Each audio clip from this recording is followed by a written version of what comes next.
Terima kasih pemirsa, Anda masih bersama kami di obrolan Karebosi, masih bersama dengan Bung Uya dan juga Bung Muskar. Saya kembali ke Bung Uya. Bung Uya, tadi sempat terpending. Apa kemudian yang menjadi program-program unggulan setelah terpilihnya Ketua Askot PSSI ini? Iya, oke, untuk program-program ke depan dari Askot PSSI Kota Makassar menyambung tadi dari Bung Muskar terkait One Student One Sport, One Prestasi. Askot Kota Makassar juga menjemput program dari pemerintah Kota Makassar dan KONI Kota Makassar, itu One Student One Sport untuk siswa-siswa SD dan SMP. Kami di Askot Kota Makassar ini akhir bulan, mudah-mudahan tidak ada halangan, itu akan ada yang namanya Gebyar Sepak Bola Dini. Jadi kita akan bekerja sama dengan Dinas Pendidikan Kota Makassar dan dinas terkait dan juga seluruh pelatih-pelatih klub SSB yang menjadi anggota PSSI Kota Makassar untuk melakukan coaching klinik kepada 1.000 siswa SD SMP di Kota Makassar untuk memperkenalkan cabang olahraga sepak bola yang memang sebenarnya cabang olahraga sepak bola ini juga sudah populer, tapi kita akan memberikan yang coaching klinik yang sifatnya memberikan edukasi kepada siswa-siswa SD SMP ini untuk bagaimana menjadi pemain sepak bola yang profesional ke depannya. Hingga pembinaan di usia dini melalui Gebyar Sepak Bola Usia Dini ini menjadi langkah awal kita untuk menuju ke program-program yang selanjutnya. Jadi di Askot Kota Makassar ini melalui Gebyar Sepak Bola Dini ini kita akan menuju ke kemarin kita sudah mendeklarasikan Askot PSSI Kota Makassar mendunia. Kenapa mendunia? Di bawah kepemimpinan Bapak Ahmad Susanto ini ada satu program dari Belanda yang akan menjadi program prioritas dari Askot PSSI Kota Makassar, di mana anak-anak pemain sepak bola di Kota Makassar itu akan dikirim ke Belanda untuk menjadi melakukan trial kepada klub Cambuur FC di Belanda, sehingga ini kami sementara melakukan tahapan-tahapan yang untuk menuju ke sana. Kita akan kumpulkan pelatih-pelatih yang ada di SSB di Kota Makassar untuk mencari bibit-bibit pemain yang unggul, bukan lagi hanya baru belajar main bola, yang betul-betul siap untuk ke Belanda untuk melakukan trial, dan di sana nanti mereka akan bermain di Liga 2, Liga 3 atau Liga 4 di Belanda kalau dia mampu menunjukkan permainan terbaiknya pada saat melakukan trial di sana atau latihan selama di sana. Dan itu menjadi program prioritas sehingga Askot PSSI Kota Makassar itu mendeklarasikan Askot PSSI Kota Makassar itu mendunia. Sehingga kita harapkan Askot PSSI Kota Makassar ini mengharapkan di bawah kepemimpinan Bapak Ahmad Susanto ini ada pemain-pemain Kota Makassar yang akan bermain di Real Madrid, yang akan bermain di Chelsea, yang akan bermain di AC Milan. Itu bukan hal yang mustahil, tetapi itu dilakukan lewat pembinaan usia dini dan pembinaan sepak bola di Kota Makassar. Dan di bawah kepemimpinan Bapak Ahmad Susanto ini itu sudah dimulai dengan meminimalisir semua potensi-potensi yang mengganggu jalannya pembinaan olahraga. Ribut-ribut kiri kanan, dicerita kiri kanan, kami tidak pusing dengan itu. Kami fokus pada pembinaan sepak bola, dan alhamdulillah dengan fokusnya kita mengurus olahraga dan tidak pusing dengan hal-hal yang di luar daripada proses pembinaan olahraga, terbukti bahwa mengurus olahraga dengan serius, mengurus olahraga dengan fokus, mengurus olahraga dengan sesuai prosedur yang ada, maka prestasi itu pasti datang.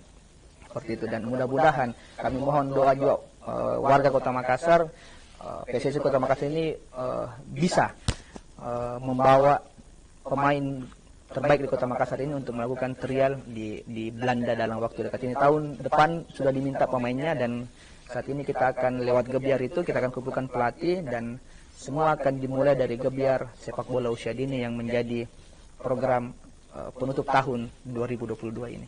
Luar biasa. Saya ke pengamat olahraga, Bung Muskar. Apa yang kira-kira menjadi catatan Anda untuk Askot PSSI Kota Makassar ini selanjutnya?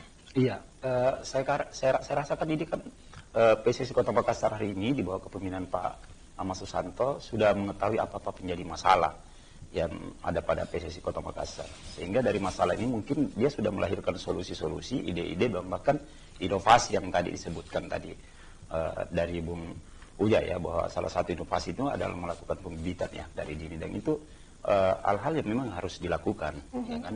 Apalagi kalau misalkan beliau juga adalah seorang ketua KONI, ya kan, menjadi ketua PSSI, saya rasa itu hal yang tidak mustahil bisa dilakukan.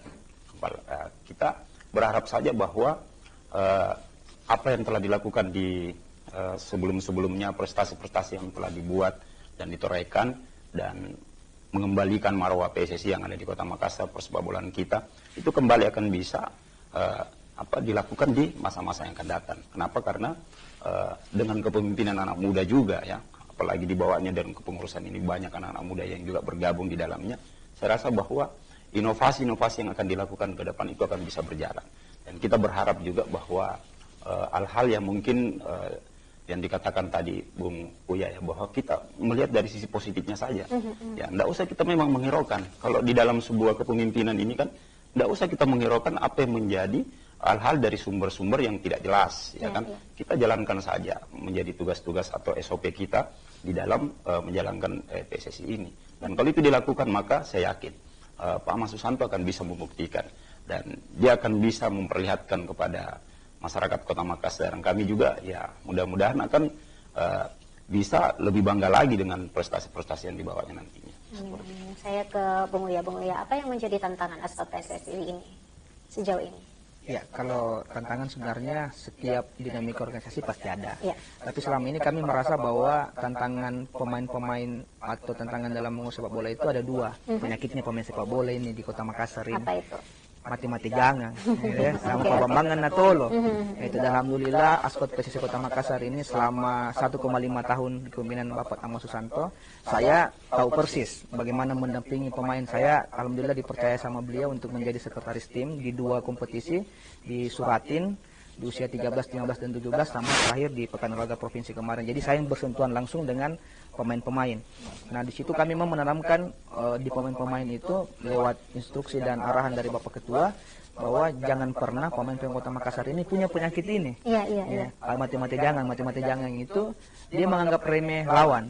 Itu pada saat lawannya jago juga mainnya anak. Tapi pada saat lawannya dibawa kelasnya mereka, ini kalah, gitu ya.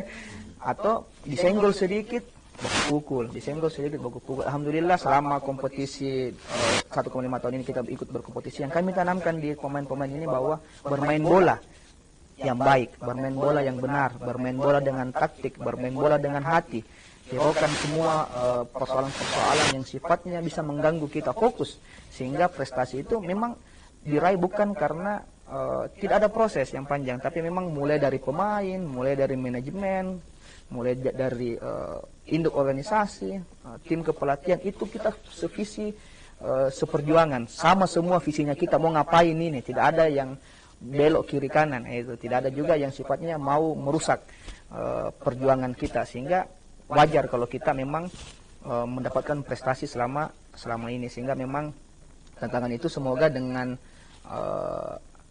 selesainya pemilihan ini, klub juga sudah aman, Liga Ascot juga sudah berjalan, insya Allah kita akan bikin lagi tahun depan. Kemudian sudah ada pembinaan sumber daya manusia lewat kursus pelatih gratis, kursus wasit gratis, karena memang sepak bola ini banyak unsur, ada unsur pelatih, ada unsur wasit, sehingga Ascot PSSI Kota Makassar ini juga berperan penting untuk mereka, sehingga nanti ke depan perbaikan mulai dari hulu hingga hilir itu akan dilakukan, sehingga sistem ini berjalan dengan baik. Makanya pelatih dan wasitnya akan diberikan pelatihan gratis untuk bisa mengabdi dan memberikan yang terbaik untuk Ascot dan tentunya pembinaan sepak bola di Kota Makassar. Oke, jadi sudah dilakukan. Ya, sudah dilakukan di 1,5 tahun dan akan dilanjutkan program-programnya ke depan. Kalau yang sudah jalan 1,5 tahun ini itu akan ditingkatkan insya Allah. Dan tadi satu program utama yang akan kita genjot itu mengirimkan anak-anak Makassar ini yang usia 17 sampai 18 tahun itu untuk bisa trial ke Belanda. Semoga ini bisa berjalan sesuai dengan rencana, dan ini bukan angan-angan karena undangannya sudah ada, tinggal Ascot Kota Makassar menyiapkan pemainnya, dan kita mencoba untuk mengirimkan, dan semoga pemain-pemain di Kota Makassar ini bisa menunjukkan yang terbaik ke depannya. Amin. Kita bantu doakan Bung Uya. Insyaallah. Baik, nanti kita akan lanjutkan lagi pemirsa setelah pesan-pesan berikut ini. Tetap bersama kami di Obrolan Karebosi.